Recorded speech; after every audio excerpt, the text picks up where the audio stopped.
a diferencia del paro friccional, este paro estructural sí que es un paro grave. Es dañino para la economía y tiene esas consecuencias negativas que decíamos que conllevaba el paro. Para ver cómo sale reflejado en una economía o qué variables están detrás de él, tenemos que entender, como habíamos dicho, qué constituye el mercado laboral. Tendríamos una oferta y una demanda, ¿no? Pero vamos a empezar dibujando los ejes. El eje de las Y es el eje de las X. Es un mercado, entonces como todo mercado tiene una cantidad y un precio. La cantidad siempre está aquí, en este caso el número de trabajadores, labor. Y aquí, ¿qué es lo que tenemos? El precio del trabajo, que es el salario del trabajo. Fijaros, la oferta, recordaros que la oferta la constituimos nosotros, no las empresas, no los empresarios. Porque el factor productivo trabajo, que es nuestro tiempo, lo poseemos nosotros, los hogares. La empresa ofrece puestos de trabajo, pero no ofrece el factor productivo trabajo, necesita trabajadores. Así que la oferta en este caso cambia todo un poco, ¿no? Cuando hablamos de mercado de bienes y servicios, nosotros somos la demanda, pero en este caso nosotros somos la oferta. Y la demanda de este factor productivo, que será esta, la lleva a cabo las empresas. Vamos a entender ahora por qué tienen esa pendiente. Si nos fijamos en la oferta, tiene una pendiente positiva. Eso significa que a medida que crece una de las variables, la otra también. En concreto, el efecto será salario-cantidad, precio-cantidad. A medida que el salario se incrementa, la cantidad ofrecida es mayor. ¿Qué significa esto? Cuanto más elevado es el salario que se ofrece, el salario X, mayor va a ser el volumen de personas que están dispuestas a trabajar. Recordad que esto viene en el fondo de la decisión que toman los individuos de cuánto tiempo dedicar al trabajo, cuánto tiempo dedicar al ocio, ¿no? La motivación del trabajo únicamente es como el salario, el ocio es ya diversión. Pues lo que vemos aquí es que la oferta será mayor, relación positiva, cuando crece el salario, crece la cantidad ofrecida. La oferta será mayor cuando esa remuneración sea mayor. Yo estoy dispuesto, a lo mejor antes no estaba dispuesto a trabajar porque el salario que ofrecían era muy bajo, pero a medida que están ofreciendo un salario más alto me interesa más, ¿no? Y como yo habrá más gente y así sucesivamente. Por el lado de la demanda, la relación en cambio es negativa. Claro, ten en cuenta que la demanda es una empresa y para ellas un salario es un coste. Así que cuanto mayor sea el coste por trabajador, menos trabajadores quieren, porque supondría más gastos, menos beneficios, ¿no? Un menor margen de beneficios. Si observáis, si el número de salario es muy alto, fijaros que el cero está aquí, ¿verdad? En ambos casos. Si el salario es muy alto, la cantidad demandada es bajita, está cerca al cero. La cantidad es en la horizontal, ¿verdad? De tal forma que cuanto más a la izquierda la cantidad es menor, cuanto más a la derecha la cantidad es mayor. Y el salario en cambio está en la vertical, cuanto más alto, mayor salario, cuanto más bajo, más cerca del cero, menor salario. Lo que observamos es que cuanto mayor sea el salario, más lejos del cero, más pequeña es la cantidad demandada. Sin embargo, para salarios relativamente bajos, la cantidad demandada es mucho mayor. Relación negativa. ¿Cuál es el punto de equilibrio? ¿Cuál es ese precio, en este caso salario, que hace que se vacíe el mercado? Es decir, que la oferta y la demanda se igualen. Bueno, pues sabemos que es este valor. En este caso, hablaríamos de una situación de pleno empleo, dado que todo el que quiere trabajar a ese salario está trabajando a ese salario. ¿Existiría paro? Por supuesto, siempre hay paro, pero sería un paro puramente friccional, no sería un paro estructural. Primera conclusión que podemos extraer es que en momentos de boom económico, cuando más o menos hay mucha oferta de trabajo, pero también hay mucha demanda de trabajo, el paro que observamos va a ser principalmente friccional. No va a ser tanto un paro estructural. El paro estructural surge sobre todo en momentos de recesión. Bueno, eso sería una situación de pleno empleo. Aquí tendríamos el número de trabajadores de esta economía, aquí tendríamos el salario de equilibrio. ¿Qué es lo que no vamos a encontrar cuando existe paro estructural? Que el salario no va a ser este. El salario que va a estar en la economía va a estar normalmente por aquí, más alto. Fijaros, es un salario relativamente alto. La oferta de trabajadores estaría aquí, ¿verdad? Porque la línea roja era la oferta. Y la demanda de trabajadores estaría aquí. ¿En cuánta gente va a estar empleada? Pues lo que en este caso siempre es como la restricción, ¿no? La curva más corta o la que da un valor menor. En este caso es la demanda. Por mucha oferta que haya, si los empleadores solo quieren contratar este número de trabajadores, ese será el volumen de trabajadores, ¿no? Así que aquí tendríamos el empleo. Y esta diferencia entre lo que es la oferta y el número de empleos, esta diferencia sería el número de parados, el desempleo. Ese es el paro. El paro de esta economía vendría dado por este valor. ¿Qué variables pueden estar detrás de una situación como esta? La primera que se nos ocurre es un salario mínimo. El gobierno decide intervenir y considera que este salario es demasiado bajo, por lo que establece un salario mínimo. Por lo tanto, a priori, un salario mínimo va a implicar paro, mayor paro, ¿vale? Paro estructural. ¿Por qué el gobierno decide, por lo tanto, establecer un salario mínimo si esto va a generar paro, que es algo que no nos interesa? Cuando el gobierno hace algo así, no es porque realmente quiera generar paro. Lo que está pensando en ese momento es la dignidad de la persona. No cree que deba existir un salario tan bajo como que le llegue al trabajador una situación en la que deba tener más de un trabajo para llegar a un mínimo. Entonces realmente no está detrás la idea de vamos a generar paro, evidentemente. La idea es eso, dotar al trabajador de cierta dignidad. Hay paro, por lo que ya hemos dicho, el número de trabajadores, que es este, no llega a ser lo que la población está dispuesta a ofrecer, ¿verdad? Esta diferencia, ese exceso de oferta, es el paro. En una situación en la que no existiera ese salario mínimo, diríamos que hay gente que está tan desesperada que estaría dispuesta a trabajar por salarios más bajos. Fijaros, la oferta nos da valores, están aquí, valores positivos. Sí que es verdad que la cantidad ofrecida, nos iríamos moviendo un poquito a la izquierda a medida que baja el salario, la oferta ofrecida iría cayendo. La demanda iría incrementándose, fijaros, a medida que baja el salario, la cantidad demandada, que está asociada a los distintos puntos, se incrementa. Es decir, si no existiese esa intervención por parte del gobierno a través de unos salarios mínimos, habría más personas trabajando en esa economía. Y habríamos visto quién realmente necesita ese puesto de trabajo y estaría dispuesto a trabajar aunque fuera por salarios más bajos. El dilema es ese. ¿Es realmente digno que existan puestos de trabajo donde el salario sea tan bajo? Como os he dicho, la teoría nos dice que este tipo de salarios mínimos conlleva paro. Así que toda subida de salario mínimo del profesional deberíamos esperar un incremento del paro. No obstante, quiero enfatizar que la economía no es una ciencia exacta. Esto no es química o no son las matemáticas puras, donde hacemos cosas con los números o en un laboratorio y las cuentas siempre salen.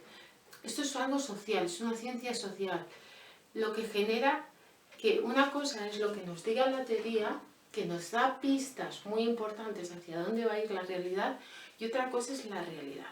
¿Por qué digo esto? Porque si observáis los últimos cambios que se están generando en términos de salario mínimo, nos deberíamos asustar, ¿no? Se están incrementando, además relativamente rápido. Y eso automáticamente, según la teoría, nos debería decir se incrementa el paro. No obstante, si observamos los datos, esto no ha pasado. Así que no existe esa relación que sea 100% verídica. A veces nos asustamos viendo la teoría y decimos, wow, vamos a tener paro seguro. No tiene por qué. Otra cosa que podríamos analizar en este contexto en el que no se ha generado más paro después del incremento salarial es qué hubiese pasado si no se hubiese dado ese incremento salarial, si eso hubiese significado que incluso el empleo se hubiese incrementado. Ese es el problema de la economía. No podemos hacer experimentos. No tenemos dos países que sean idénticos, España A, España B. En una subimos el salario mínimo interprofesional, en la otra no, y comparamos. Y decimos, bueno, en la A, en la que le hemos subido, se observa que la tasa de paro no se ha incrementado, pero el número de empleos ha crecido menos que en la B. Pues no lo sabemos, no lo podemos ver. Lo que sí que hemos observado es que ese incremento del salario mínimo interprofesional, que a priori debería haber generado paro, no ha sido así. Así que es lo bueno y lo malo de esta ciencia. Lo bueno es que te da pistas, que a veces en este contexto eran un poco negativas. Lo malo es que no siempre funciona, aunque en este caso menos mal que ha sido así, porque no ha generado más paro. ¿Vale? Bueno, pero os dejo con esa reflexión. Ese es un dilema al que se enfrentan todos los gobiernos cuando establecen un salario mínimo, el establecer, por un lado, si se debe o no intervenir, por otro lado, decir qué es digno y luego asumir el coste que conlleva. Otro posible elemento que puede estar detrás de una situación como esta, los sindicatos, dado que estos, velando por los trabajadores que ya están trabajando, solicitan normalmente subidas salariales. Esto incrementa el coste del trabajo y hace que o bien no se contraten más, que es una de las opciones más claras, o según la teoría incluso se despida a trabajadores. ¿Vale? Es una de las mayores críticas que se les hace a los sindicatos, que no velan por el que no está trabajando. No entienden que a veces una subida salarial implica que va a haber menos trabajadores dentro de la empresa. Pero bueno, no obstante, velan por los trabajadores. Otro elemento que podría estar detrás de una situación como esta es el salario de eficiencia. El salario de eficiencia es un salario que está por encima de lo normal y está basado en la idea de que si tú, como empresa, pones salarios altos, vas a conseguir que tus trabajadores sean más eficientes. Así que inflas los salarios del mercado. Imaginaros una empresa como Google o algo así, que ponen salarios relativamente por encima de lo que son los del sector, además te da otras prestaciones, ¿no? Son ambientes muy amigables, con muchas amenities, historias de esas. Claro, eso lo que va a hacer es un efecto de llamada, va a haber mucha gente que quiere trabajar ahí y va a generar paro estructural, ¿no? Esos salarios de eficiencia, son salarios muy elevados.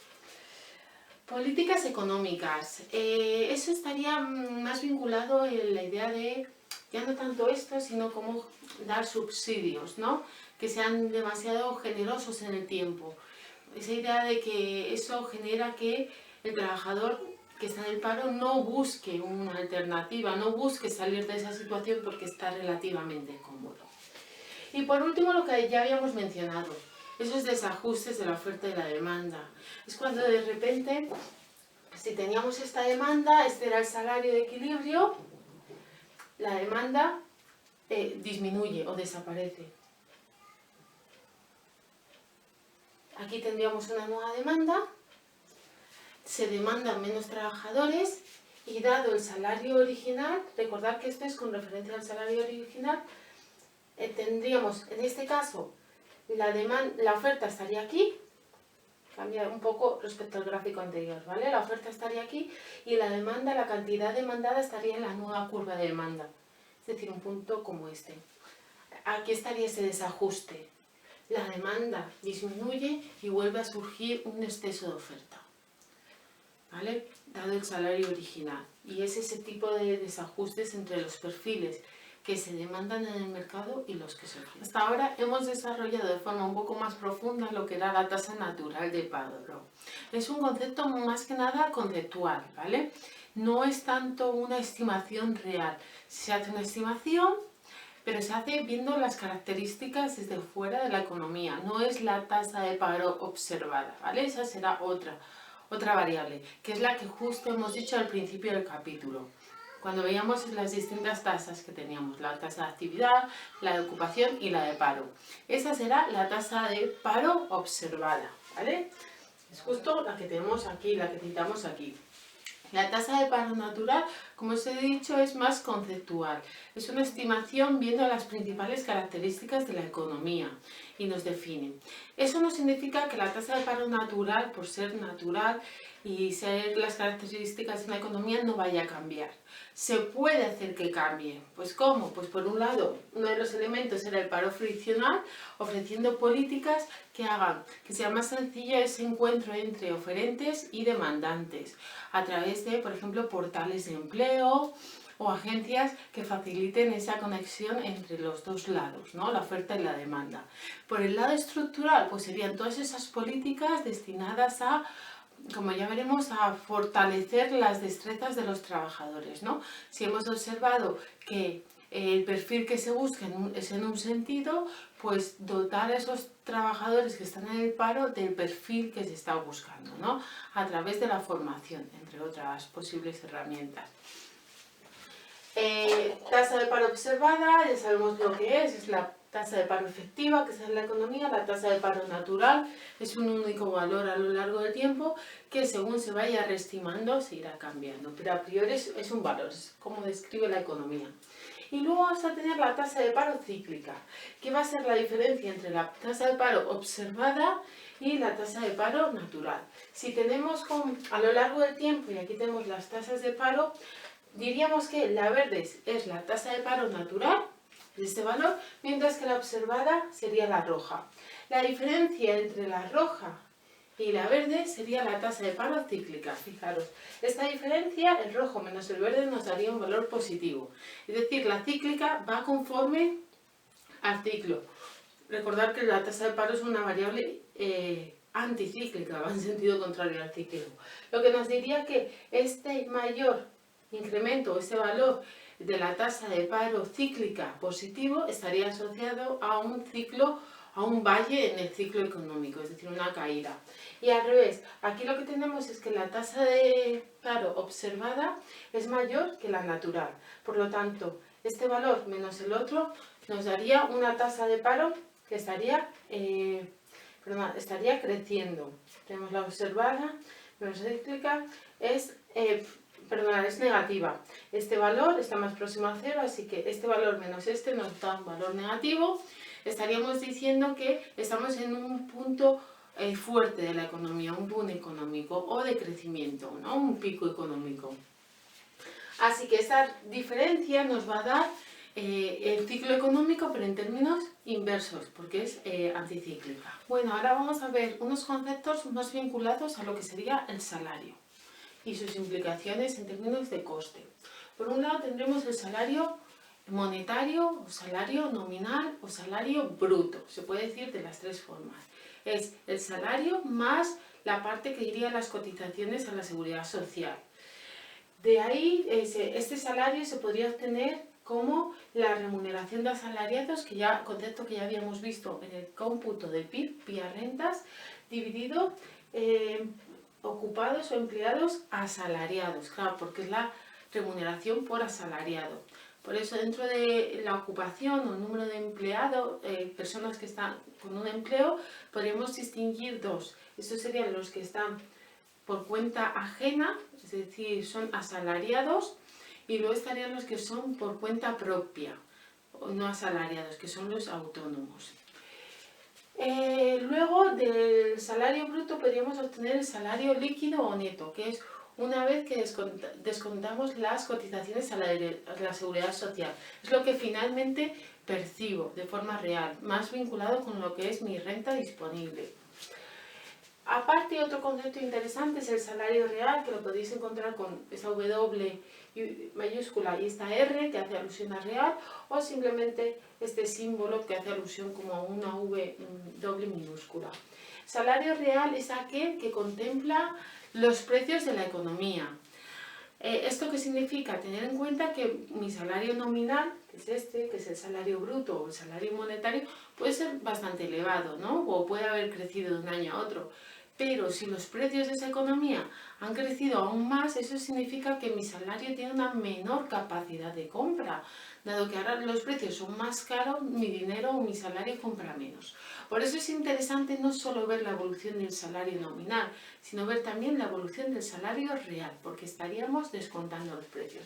Si veis, los precios están dividiendo, se sustrae. Y es como si tuviéramos una estimación del número de bienes, como si en la economía solo hubiese un bien, con ese precio genérico, que es un precio índice, y nuestro salario lo diríamos entre ese precio estándar, ¿no? El salario entre un precio me da el número de unidades de ese bien estándar que puedo comprar. De tal forma que a medida que el salario se incremente y los precios caigan, es como que puedo comprar más de ese bien genérico. Mi capacidad de compra se verá incrementada. O al contrario. Por eso este concepto es muy interesante y se utiliza mucho en economía. Luego también se suele hablar de lo que es el coste laboral unitario. Fijaros cómo se computa. Bueno, hay varias formas de poner esta fórmula. En las diapositivas, de hecho, tenéis otra también. Tenemos el salario nominal entre lo que es la productividad media del trabajo. Es decir, esto es lo que me cuesta cada trabajador. Y esto es lo que produce en promedio cada trabajador.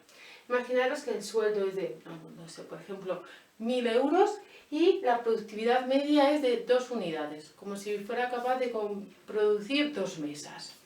Lo que obtendríamos aquí sería 1.000 entre 2 nos daría 500. Es el coste que me supone cada mesa que produce ese trabajador y coste en términos salarial, porque es su salario, ¿verdad? Entonces sería cada bien que produce este trabajador me supone 500 euros salariales. ¿Cómo se va a ver reducido este coste laboral unitario? Hay varias opciones. Puede ser que el salario caiga, que la productividad media se incremente, que pasen las dos cosas, o imaginaros un contexto en el que las dos están creciendo, crece el salario, crece la productividad media, pero esta serie, este coste laboral unitario, caerá siempre que el crecimiento de la productividad sea mayor al crecimiento del salario. De aquí se extrae una conclusión interesante. ¿Qué nos vendría a decir? Que incluso en un contexto en el que existe subida salarial, puede darse una rebaja del coste laboral unitario, como mejoras de la productividad. De tal forma que, aunque el salario esté creciendo, siempre que la productividad de ese trabajador sea mayor, el coste laboral unitario estaría reduciéndose. ¿Cuándo se va a ver incrementado? Pues siempre que este valor sea mayor o crezca más que este, ¿verdad? Es decir, subidas salariales asociadas a un incremento de la productividad cero. Claro, es mayor coste por unidad producida. O si ambas series están creciendo, que crezca más lo que es el salario. O puede ser que la productividad empiece a caer y el salario sea el mismo. Todo eso va a generar mayor coste laboral unitario. Ahora vamos a hablar del concepto de flexibilidad en el mercado laboral. Vamos a verlo desde 4 perspectivas, aunque aquí solo tengamos 2. Por un lado, por el lado de la oferta. Recordad que la oferta somos nosotros, los trabajadores. ¿Qué significaría una mayor flexibilidad en el lado de la oferta? Bueno, pues podríamos tener varias formas en las que se pueden dar. A fin de cuentas, ofrecer más flexibilidad va a ser una forma de protegernos, ¿no? De ser más interesantes y más atractivos y más adaptativos al mercado.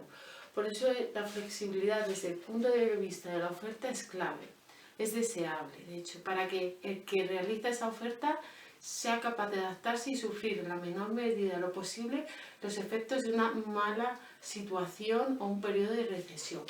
Como os decía, hay varias formas. Puede ser funcional o geográfica. La más interesante sería la funcional.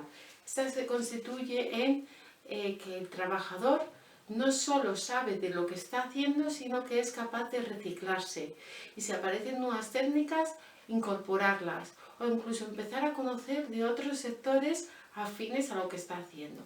Se habla de funcional porque es capaz de desarrollar varias funciones, es flexible, no solo se ciñe a una única función.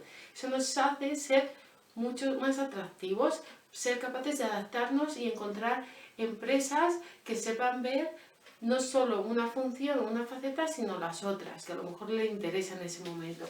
También se habla de movilidad o flexibilidad geográfica. Esto hace la alusión de estar dispuestos a cambiarse, en el caso español, de comunidad autónoma, por ejemplo. En el caso español lo que observamos es que esta movilidad es relativamente baja. Por un lado tiene una parte cultural, somos muy de estar cerca de la familia, y por otro lado tiene otro componente muy importante económico, que es el coste de la vivienda. En España este es muy elevado. Aunque no sea comprar una vivienda, el mero hecho de alquilarla supone un gran importe, un gran esfuerzo. Y en ocasiones no merece la pena, no compensa el salario que se percibe en relación al sobrecoste que implica cambiar de lugar de trabajo, de origen, de esa movilidad, ¿no? Cambiar de ciudad o de comunidad o lo que sea. Por el lado de demanda, eso le viene bien a la empresa, ser capaz de adoptar esta flexibilidad, le hace ser menos vulnerable al mercado, así que es una forma de poder sobrevivir, sobre todo en esos periodos de crisis. Esta flexibilidad, en el caso de la demanda, va a venir dada por la legislación del país. No puede hacer lo que quiera en ese sentido los empresarios. ¿Por qué? Porque podríamos hablar de flexibilidad externa e interna. Externa sería la fácil posibilidad de despedir a trabajadores cuando la cosa va mal. Cuando la cosa va bien sería la fácil contratación, lo que no estaría mal, o no expondría, en ese caso sería algo positivo, no está exponiendo a ningún trabajador a una situación precaria, es lo contrario. Hay más trabajadores en el mercado, el problema surge siempre en las recesiones, ¿no? Cuando hay problemas. Esa flexibilidad externa le permitiría sobrevivir más fácilmente a la empresa, lo que hay que valorar en cierta medida, porque es mejor que persista la empresa a lo mejor a que cierre totalmente y todo el mundo se vaya a la calle, pero se tiene que hacer con cierta cautela para que no exista un abuso, ¿no? Ese es el problema, los abusos. Flexibilidad interna es cuando la empresa es capaz de hacer una reubicación de sus trabajadores, de tal forma que si en una planta no se necesitan tantos trabajadores, lejos de despedirles, les pongan a trabajar en otra planta. O otra alternativa en periodos de crisis, también se ha mencionado eso de reducir la jornada, es decir, en lugar de despedir a trabajadores porque sobran, se reparte el trabajo. Y ahora en lugar de ser jornadas completas de 8 horas, pasan a ser jornadas más reducidas, de 6 horas. El salario de cada uno de ellos se ve reducido, pero al menos todos conservan su trabajo. No obstante, ese es un tema delicado en el que la legislación de cada país va a intervenir y no siempre va a permitir algo así. Por otro lado, aunque aquí no está, hablaríamos de la flexibilidad salarial. Diremos que existe o se da esa flexibilidad salarial cuando este salario pueda haberse modificado en cualquier momento, por circunstancias de la empresa o por decisiones que tome el empresario. Se dirá por el contrario que existe rigidez cuando las modificaciones del salario se vengan dadas por un indicador económico como puede ser el IPC. En ese caso es el IPC el que va a determinar su evolución. ¿Cuándo es interesante que sea flexible? Bueno, pues para la empresa será interesante, sobre todo en esos momentos de mayor caída de su producción, ¿no? De recesión. Necesitaría esa flexibilidad para hacer posible o llevar mejor esa supervivencia en ese contexto. Pero también tener cuidado que a veces la empresa lo puede usar en un contexto de crecimiento, porque ese salario flexible que le permita reducirlo hace que sea más competitiva, y en periodos de boom económico también podrían intentar pues eso, ser más competitiva. Y luego hablaríamos de la flexibilidad de la estructura salarial. ¿Cuándo no será flexible la estructura salarial? Cuando los salarios se fijen de forma sindical para, pues, por ejemplo, para cada actividad industrial o sector económico. En ese caso, vienen dados por un único valor y no existen diferencias dentro de, por ejemplo, un mismo sector. Por el contrario, habla flexibilidad en la estructura salarial cuando cada sector o incluso cada posición dentro de una empresa, ¿no? Los distintos rangos, o para cada tarea o para cada actividad hay un salario distinto y se fija de forma individual. Para cada región, pues eso, ¿qué es lo bueno de esa flexibilidad? Lo bueno de esa flexibilidad es que de forma natural y en el largo plazo el mercado se va a ir orientando hacia esas actividades más rentables con salarios mayores. Claro, la idea es que los trabajadores no son tontos y tienden a ir donde el salario es mayor. De tal forma que si ven discrepancias, su mismo sector en otra comunidad tiene, por ejemplo, un salario mucho mayor, pues optarán por irse a esa región. O están en un sector donde hay como varias ramas, están en una de ellas y ven que otra está empezando a proliferar más, con mayores salarios.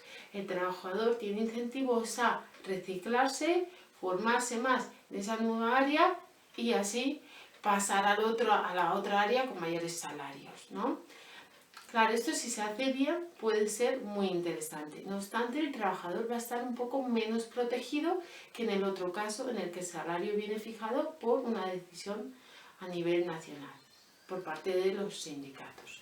A lo largo del resto del capítulo lo que vais a ver son datos más específicos para el caso nacional, ¿vale? En cuanto, por ejemplo, cómo ha evolucionado su tasa de actividad, sería interesante que supierais pues qué factores han estado detrás de ella en términos de incorporación de la mujer al mercado laboral o la entrada de personas de fuera, ¿no? Inmigrantes durante un periodo de tiempo, cómo ha reaccionado la crisis económica, cómo está distribuida la tasa de paro entre los distintos colectivos. Me refiero a gente más joven, los jóvenes en general, versus cómo es esa tasa de paro entre personas más adultas, diferencia entre los sexos, las mujeres, los hombres, ¿no?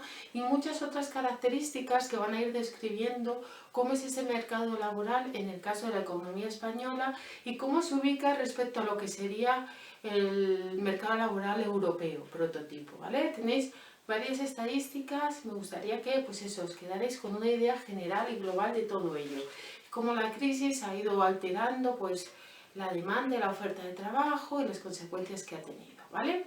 De forma global, es decir, me interesan más porcentajes porque me habla más de un dato estructural, algo que es perdurable en el tiempo, persistente, por eso es un dato estructural, más que un valor concreto en un año específico, ¿vale? Los datos cambian de un año para otro, por eso a veces es más interesante saber porcentajes o tener cierta idea tendencial que saber un dato específico en concreto. Bueno, entre todos los términos que vais a ir viendo y distintos elementos que van a jugar un papel u otro, quiero hacer hincapié en uno de ellos que es un poco más difícil de ver, ¿vale? Los demás los tendréis que ver por vuestra cuenta y si tenéis alguna duda pues me podéis escribir y ya os iré contestando. Hago alusión a la devaluación interna. ¿A qué nos referimos con eso? Tener en cuenta que vivimos en un contexto en el que no se puede hacer una evaluación externa, es decir, de nuestra moneda, dado que ahora ya no tenemos la peseta, sino que tenemos el euro. Las decisiones se toman a nivel global. En concreto es el Banco Central Europeo el que toma esa decisión de cuánto va a emitir y por lo tanto qué valor tendrá más o menos en el mercado de divisas. Y en ese sentido ya no podemos jugar, como a lo mejor está jugando otras economías como China, con esa devaluación de la moneda para ser más competitivo y poder vender más fuera. Claro, ¿cómo sería entonces? ¿Qué es eso de una devaluación interna? La devaluación interna viene de la idea de no puedo ser más competitivo porque no me dejan alterar el tipo de cambio de mi moneda frente a otras, las del exterior.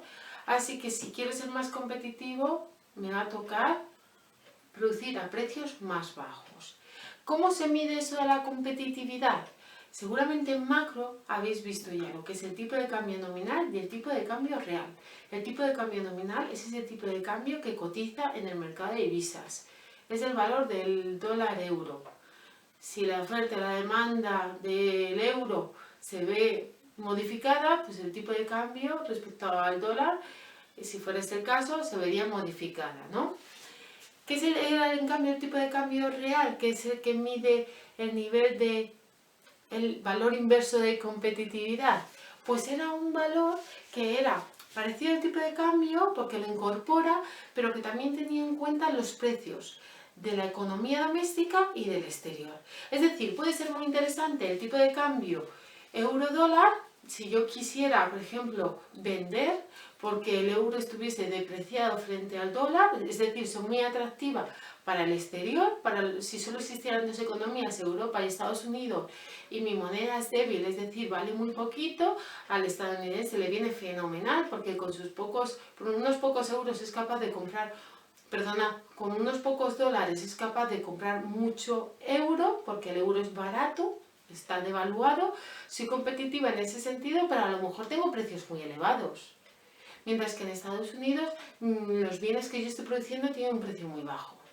Es decir, la competitividad no es solo tipo de cambio, son también precios, y el tipo de cambio real los incorpora. Fijaros, seguramente recordéis esta fórmula, porque era la del tipo de cambio real. ¿Qué es lo que teníamos aquí?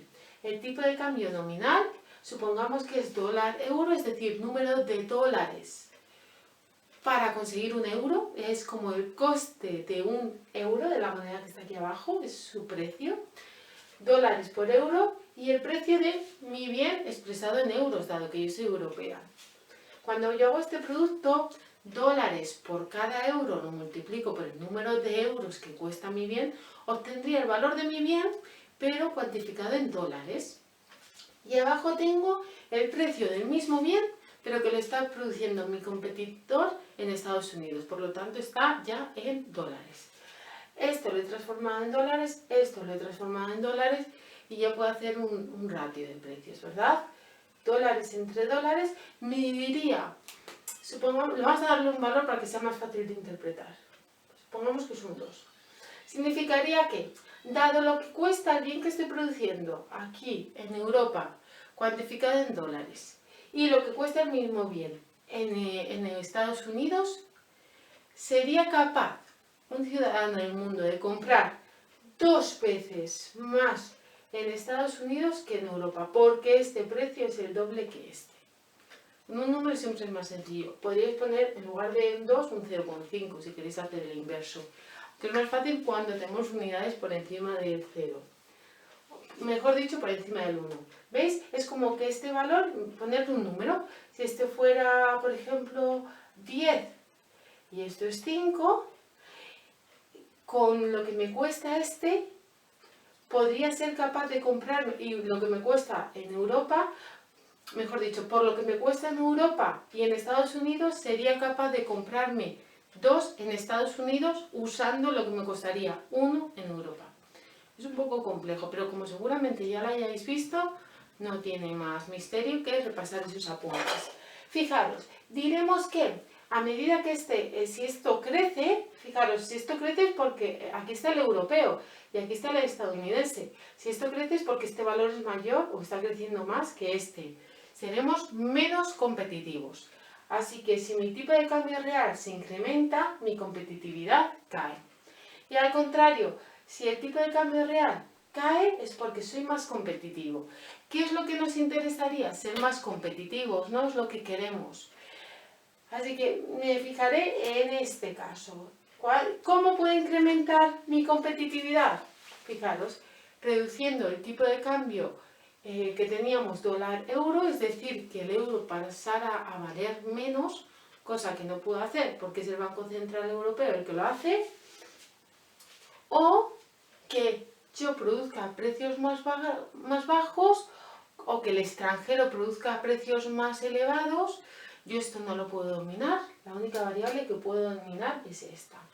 Fijaros, incluso en un contexto en el que las dos economías están sufriendo inflación, que es lo más normal, no es normal tener una deflación, una caída de precios, sino inflación, seré más competitivo si la subida de precios o inflación, uso este pi, ¿vale? Para inflación, si usa este pi, y el asterisco hace alusión a la economía exterior para distinguirla de la doméstica. Siempre que la inflación en el exterior sea mayor que dentro de mi economía, seré más competitivo como país. ¿Vale? Claro, lo que estaríamos observando es un tipo de cambio. Si la otra economía ve que sus precios experimentan un incremento mayor que los míos, pues va a ser menos competitiva. Una cosa, aquí tengo una alusión. Cuando decimos que cada tipo de cambio nominal expresado dólares, euros, que es la forma habitual, recordaros que este tipo de cambio es ver cuánto vale un euro. Es como si quisiéramos, pues eso, cuantificar el precio de eso, como igual que cuantificamos el precio de una mesa, tiene un precio, ¿verdad? El problema es que mientras en la mesa lo cuantificamos en euros, a un euro no lo podemos cuantificar en euros, tenemos que usar otra cosa, usamos el dólar, ese sería el tipo de cambio nominal. Fijaros, si antes era 2 dólares, me costaba un euro, y en cambio aquí el mismo euro me cuesta un dólar, ¿qué le ha pasado el precio de este bien que es el euro? Pues antes tenía un precio mayor que el que tiene ahora. Así que una modificación de este estilo sería una depreciación del euro. Ahora es más barato. Antes necesitaba 2 dólares para adquirirlo, ahora con uno ya lo adquiero. ¿Vale? Para que tengáis un poco la idea de qué es una depreciación de tipo de cambio nominal.